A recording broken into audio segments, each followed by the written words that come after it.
Hi, David. It's wonderful to have you here with us today on this recording. Thank you so much for your time. You're welcome. Thank you. So for those of you who don't know David, David is the director and lead consultant with Bridge Project Solutions. He has over 30 years experience delivering projects through the whole project lifecycle in the fuel, renewable energy, iron, steel, water. I could go on, David. There's a long list, mining and telecommunication sectors. And most people will probably know you as the vice chairperson of i3Net.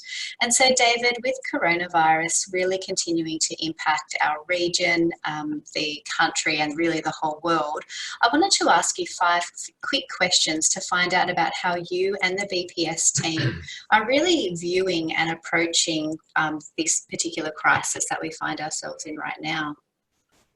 And so the first question that I wanted to ask you was, what has been the impact on your clients and how have they responded?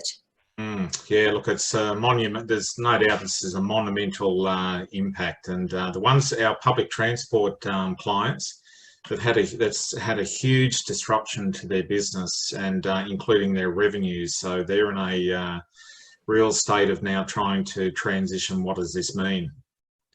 Service-orientated clients that we have, they're basically, some of them have actually transitioned very well and quite seamlessly to working at home. So setting up, remote access for people who are contributing, including people like consultants like us who are still doing work for them. So some have transitioned fairly well. Our large private sector commodity-driven clients, though, they're in a state of basically now just stopping and waiting and see like the fallout. Thankfully, commodity prices seem to be not too bad. They haven't been adversely impacted at this stage, but clearly they need to understand what the fallout with the global economic impact will be, as well as like still maintaining workforces in on their sites. So we've been impacted by some of those mining commodity type clients, with them basically putting things on hold. But surprisingly, some of our smaller clients that we're doing work for, it's a business as usual. So we've really got a mixed bag. Definitely. And that was actually going to be my next question. How has this impacted your organisation? Did you want to talk about that anymore? Yeah, look, we've at BPS, look, we're sort of set up. We, from our consulting side, we're basically a virtual organisation anyway. So the work in which we're doing, the consulting advice and assignments that we're doing, it's at this stage, it's still a business as usual.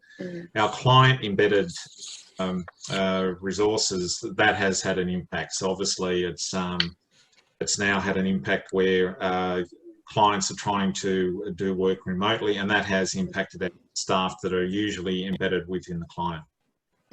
Yeah, definitely. The other question that I wanted to ask you, what are the key attributes do you believe organisations require to best navigate these unprecedented challenges? Yeah, look, it's quite extraordinary. But I think the first thing I'd like to say, Bianca, is the ability to filter out the noise, I think, is really key. I think what I'm personally doing, and what my advice to others, and including my family, is that there's quite a deal of hysteria in the media and in social media. You really need to almost like disengage in that. The official sources are from the government announcement, from the Chief Medical Officer. There's some good formal advice in terms of what to do in terms of setting up the workplace.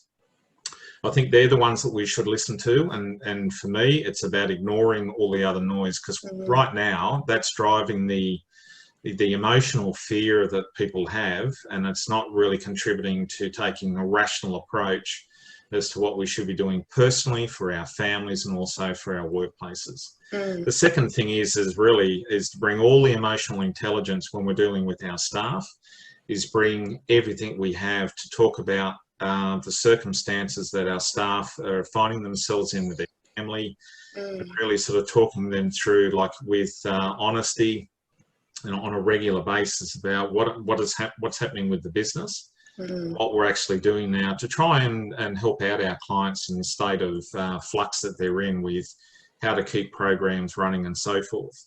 Engaging with networks has never really been more important than what it is now. I've had some good engagement with with peer companies that I stay close contact with.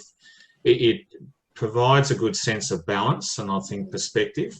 Mm. But it also means that we're always sharing ideas about this is what we're doing, hey, what are you doing? And look, I think that's really good in terms of like sharing ideas, but importantly, your network is going to be really important about, keeping those bonds with other people as we're working more remotely.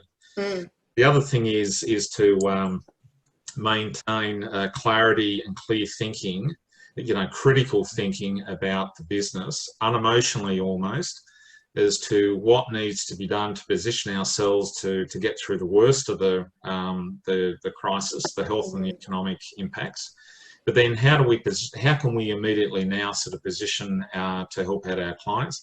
But then more importantly, when the worst of it passes, what can we do to really be there when the upswing has really occurred? And that really drives into my last point, is that this will fundamentally change how businesses do work, how individuals do their work. So it's almost like crisis is actually driving a need, and therefore that's going to lead to critical thinking and certainly innovation about how companies will go about doing work in the future. Yeah, definitely. No, that's great. And I think you've raised some really important points there. Just to extend on the networking one as well, here at i3Net, what we've actually done is just recently created a LinkedIn group for all i3Net members. And I think that's also a really great way to, in addition to picking up the phone and speaking to the network, just also jumping on that page. And if anybody has any questions or things that they want to share with the network, they can do it there as well. So it's a good initiative. Yeah, no, I think it is. And I think a lot of people are just on LinkedIn at the moment trying to get some information as well. So it's a good central location to have it all. In terms of so it sounds like you have a very detailed response strategy for what you guys are doing. What are the main elements to that strategy? Yeah, well, basically we're using, as part of our change management process that we'd use for clients, we're basically using it for this circumstance here. So the first element is like gathering the info. It's engaging with our clients, which we have done. We've spoken with all our clients to understand what the impacts has been on their business and really get a sense as to what their reactions will be. Talking with the staff, assessing all the government, the policy announcements in terms of the various business support, which there are some tax concessions and so on, cash flow boost and so on. So it's really now sort of gathering the information, and that leads then into the second part of our processes, which is basically current state. What is our organisation's balance sheet strength? And obviously looking at areas of costs and expenses and foreseeable revenue just to see how we're going to be positioned over the next several months. And then looking at our key strengths. It's not really just looking at insular about, hey, this is not about survival. It's about what are the key strengths that our company has that we can actually offer our clients. So we're really now looking at, basically what can we do? What can we provide? That leads then into the third stage, is what are the opportunities with each client? For example, we've always done well when we've spoken to clients to say that when we've helped them with projects, give us the ones which really trouble you the most. And this now is, we've really reinforced that with clients to say, in these circumstances, probably added to complexity, we're more than happy to help out. So it's a normal thing for us to go to clients to say, give us the ones that are really giving you grief. And so that will help tide us through by helping our clients. We've also got another client that we've been doing some work for. He's got a series of smaller developments organised, and we've gone to him to say, look, why do we not use the opportunity for your pipeline of work? Why don't we get all the development approvals done now so that you can position very quickly that when things pick up, when the time is right for him, you can roll out your program. And he's actually quite favourable to that program. Fantastic. So we are doing some things to talk to clients about things where we can help. But the other thing too, Bianca, is that we will be investing in training and development, because I really do believe that there will be a paradigm shift in how companies do their business, and people like us who offer services, how can we sort of position ourselves? So we will be looking at some areas where over the next few months, Obviously, that training and development will be done a different way. It probably won't be done, like face to face, but we will capitalise on that for when the worst of it is over. So that leads us into our the fourth part of the process, is like our future state. So the worst of the economic and health crisis will eventually pass. As I mentioned, I think a lot of companies will look at the way in which this work is done, and particularly with 5G, it's here.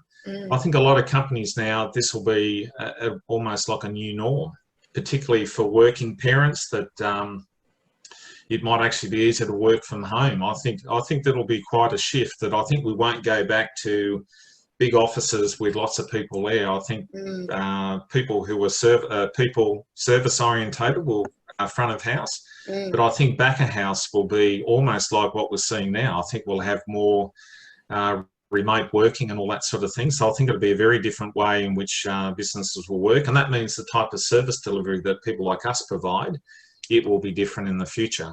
So, and then the last step is to reassess and reevaluate those plans, just to make sure that they're in order and whether we need to tweak any changes.